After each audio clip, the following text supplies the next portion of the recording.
आज ये पहला कोई ऐसा धरना नहीं है, हजारों लाखों धरने हमारे समाज के, कौम के नेताओं ने पूरे देश में हर सरकार के माध्यम से रखा है।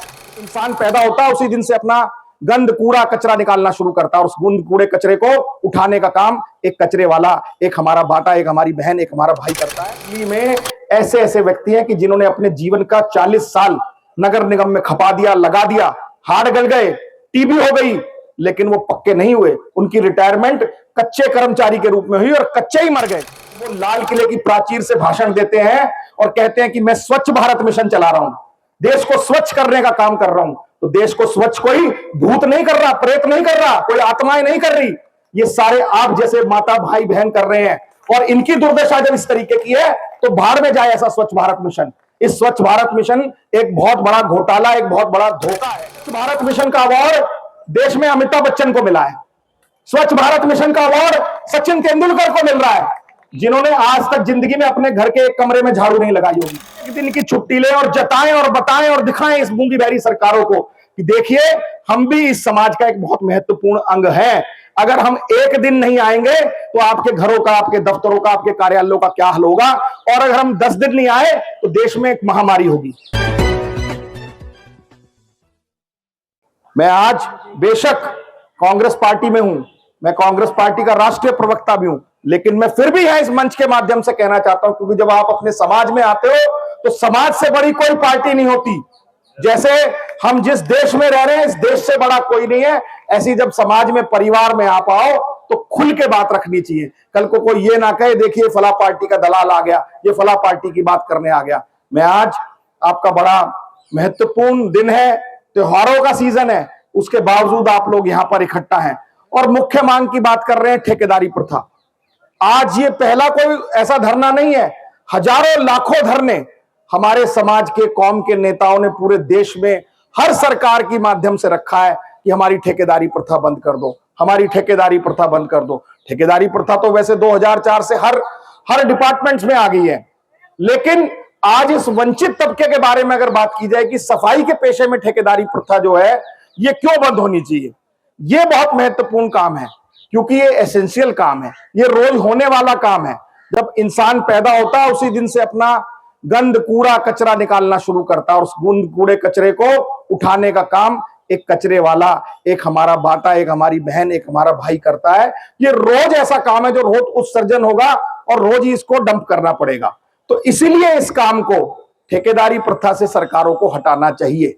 लेकिन सरकार ने उल्टा क्या किया है, जो सबसे वंचित तबका था उसी का शोषण करने के लिए ठेकेदारों को छोड़ दिया है। आज पूरे देश में, कहने को तो जहां आप दिल्ली देश की राजधानी में बैठे हैं, यहां सबसे ज्यादा मिनिमम वेजेस की गुहार लगाई जाती है केजरीवाल जी के द्वारा कि हम देश में सबसे ज्यादा मिनिमम वेजेस देते हैं। लेकिन यहां भी आज अस्पतालों में जाओ, आप सरकारी अस्पतालों में, आज डिस्पेंसरियों में जाओ, आज सरकारी दफ्तरों में जाओ, आज बिजली के दफ्तर में जाओ, पानी के दफ्तर में जाओ, वहां सब जितना हमारा सफाई कर्मचारी लगा है, स्कूलों में लगा है, एमसीडी स्कूलों में लगा है, आज उसकी दुर्दशा इतनी है, कहीं वो 400 रुपए महीने पे काम कर रहा है, कहीं वो 4000 रुपए महीने पे काम कर रहा है। और देश की दूसरे नंबर की म्युनिसिपैलिटी कमेटी जिसे कहते हैं दिल्ली, पहली महानगर जो अपना मुंबई है और दूसरी दिल्ली, यहां पर आप देख लीजिए हमारे बहुत सारे सफाई कर्मचारियों के नेता बैठे हैं और सैकड़ों संगठन हैं। लेकिन दिल्ली में ऐसे ऐसे व्यक्ति हैं कि जिन्होंने अपने जीवन का 40 साल नगर निगम में खपा दिया, लगा दिया, हाड़ गल गए, टीबी हो गई, लेकिन वो पक्के नहीं हुए। उनकी रिटायरमेंट कच्चे कर्मचारी के रूप में हुई और कच्चे ही मर गए। तो ये इस देश की दुर्दशा है। मैं समझता हूं इस देश की सरकारों को, यहां जितनी इंटेलिजेंस, जितनी सीआईडी भारत की सरकार की बैठी है, उनको जाकर ये बताना चाहिए कि शर्म से डूब मरना चाहिए उन सरकारों को, जब वो लाल किले की प्राचीर से भाषण देते हैं और कहते हैं कि मैं स्वच्छ भारत मिशन चला रहा हूं, देश को स्वच्छ करने का काम कर रहा हूं। तो देश को स्वच्छ कोई भूत नहीं कर रहा, प्रेत नहीं कर रहा, कोई आत्माएं नहीं कर रही, ये सारे आप जैसे माता, भाई, बहन कर रहे हैं। और इनकी दुर्दशा जब इस तरीके की है तो भाड़ में जाए ऐसा स्वच्छ भारत मिशन। इस स्वच्छ भारत मिशन एक बहुत बड़ा घोटाला, एक बहुत बड़ा धोखा है, जो भारत के प्रधानमंत्री हर साल 2 अक्टूबर पर लोगों को करोड़ों रुपया खर्च कर जताते और दिखाते हैं। और बड़े बड़े चैनलों पर अवार्ड लेने कौन आते हैं? स्वच्छ भारत मिशन का अवार्ड देश में अमिताभ बच्चन को मिला है। स्वच्छ भारत मिशन का अवार्ड सचिन तेंदुलकर को मिल रहा है, जिन्होंने आज तक जिंदगी में अपने घर के एक कमरे में झाड़ू नहीं लगाई होगी। और स्वच्छ भारत मिशन के नाम पर नरेंद्र मोदी साहब ने 2 अक्टूबर गांधी जयंती को पचकुइया के वाल्मीकि मंदिर पर जाकर वो जैसे झाड़ू लगाने के पकड़कर फोटो खिंचवाते हैं भारतीय जनता पार्टी के नेता और प्रधानमंत्री, उन्होंने वहां फोटो खिंचवाई और उस फोटो खिंचवाकर उस एडवर्टाइज करने के कितने पैसे खर्च हुए आपको पता है? ये मैंने आरटीआई में डाला और उस पर केस भी डाल रखा हमने सुप्रीम कोर्ट में। 2000 करोड़ रुपए तो अब तक केवल नरेंद्र मोदी साहब स्वच्छ भारत मिशन की एडवर्टाइज में ही खर्च कर चुके हैं। 2000 करोड़ रुपए। अगर वो 2000 करोड़ रुपए हमें कहीं जयपुर नगर निगम को मिल जाते, फरीदाबाद नगर निगम को मिल जाते, या हरियाणा में गुड़गांव नगर निगम को मिल जाते, या दिल्ली नगर निगम को मिल जाते, तो सारे के सारे कर्मचारी पक्के हो सकते थे, सबको परमानेंट जॉब मिल सकती थी। लेकिन देश का प्रधानमंत्री आपको पक्का करने में इंटरेस्टेड नहीं है, वो अपना चेहरा चमकाने में इंटरेस्टेड है। उसको उस 2000 करोड़ रुपए से बड़ी बड़ी एडवर्टाइज करनी है, टीवी में ऐड करनी है, एफएम में जिंगल चलाने हैं कि देश में स्वच्छ भारत मिशन चल रहा है जी, देश में स्वच्छ भारत मिशन चल रहा है। लेकिन उस स्वच्छ भारत मिशन में असलियत में इज्जत किसकी है?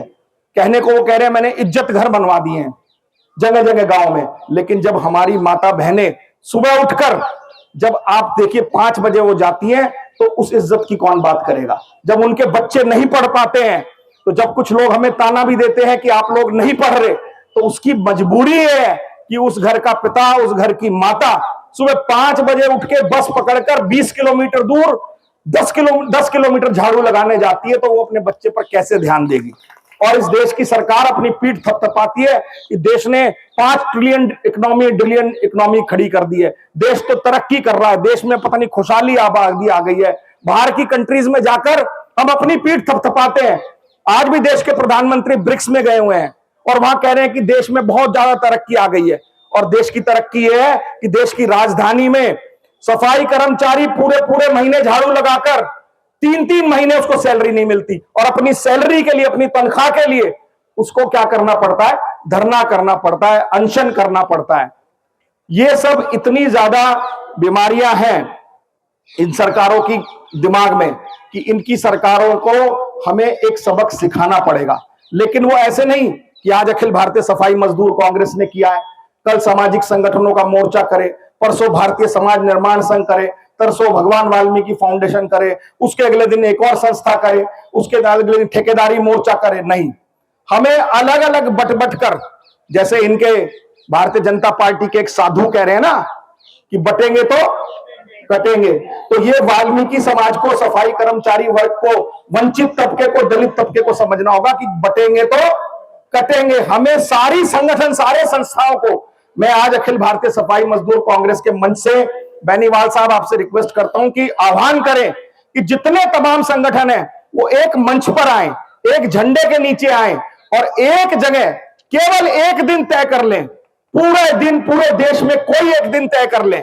आज से अगर अभी तय करें, आप 1 जनवरी का दिन तय कर लें, 1 जनवरी 2025 का, आप दिवाली वाला दिन तय कर लें, आप 25 दिसंबर जिस दिन मनुस्मृति दहन हुआ था उस दिन तय कर लीजिए, लेकिन एक दिन तय करिए। सारे सामाजिक संगठन जितने, जितनी यूनियन है, जितनी एनजीओ है, जितनी संस्थाएं हैं, जितनी मंदिर प्रबंधक कमेटियां हैं, जितने हमारे चौधरी हैं, जितने हमारे सरपंच हैं, जितने हमारे समाज के ठेकेदार हैं और नेता हैं, वो एक दिन तय करें कि एक दिन हमें क्या करना है। एक दिन हमें कुछ नहीं करना, एक दिन केवल हमें टूल डाउन करना है। और पूरे देश का उस वक्त जो सफाई कामगार है, सफाई सैनिक है, चाहे वो सरकारी हो, चाहे वो गैर सरकारी हो, चाहे वो प्राइवेट घरों में काम करने हमारी माताएं बहनें जाती है घरों में, सब एक दिन की छुट्टी लें और जताएं और बताएं और दिखाएं इस गूंगी बहरी सरकारों को कि देखिए हम भी इस समाज का एक बहुत महत्वपूर्ण अंग है। अगर हम एक दिन नहीं आएंगे तो आपके घरों का, आपके दफ्तरों का, आपके कार्यालयों का क्या हाल होगा। और अगर हम 10 दिन नहीं आए तो देश में एक महामारी होगी। इस देश की सरकारों के हालात तो ये है कि कोरोना महामारी आई और कोरोना महामारी में पूरे देश को लोगों ने अवार्ड दिया, डॉक्टरों को अवार्ड दिया, नर्सेस को अवार्ड दिया, हॉस्पिटल वालों को अवार्ड दिया, ड्राइवरों को अवार्ड दिया, सैनिकों को अवार्ड दिया। लेकिन सबसे पहले जो उस कोरोना के थूक से लड़ रहे थे, कोरोना के मास्क, गंदे मास्क से लड़ रहे थे, कोरोना वाले घर से कूड़े से लड़ रहे थे, वो हमारा सफाई सैनिक था, सफाई कर्मचारी था।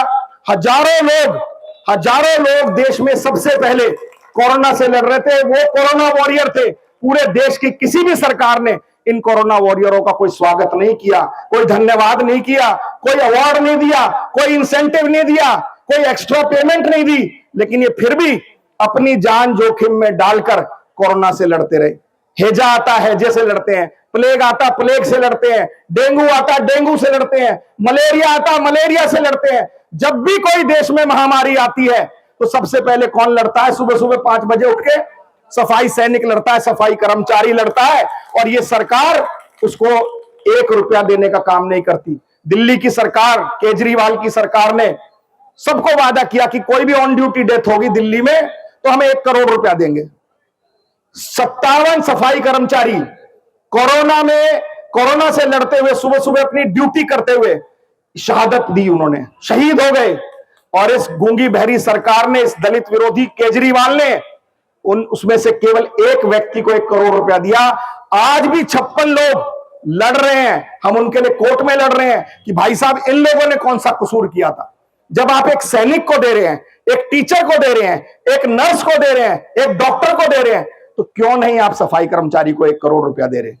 हमारा उनसे कोई विरोध नहीं है, जिनको मिला है पैसा उनको भी मिलना चाहिए था, उन्होंने भी अपने ड्यूटी पे शहादत दी है। लेकिन सबसे पहले जो शहादत दी जिस वंचित तबके ने, इसके साथ ऐसी भी दुर्भावना क्यों? इसके साथ जातिवाद का जहर क्यों? इसके साथ छुआछूत क्यों?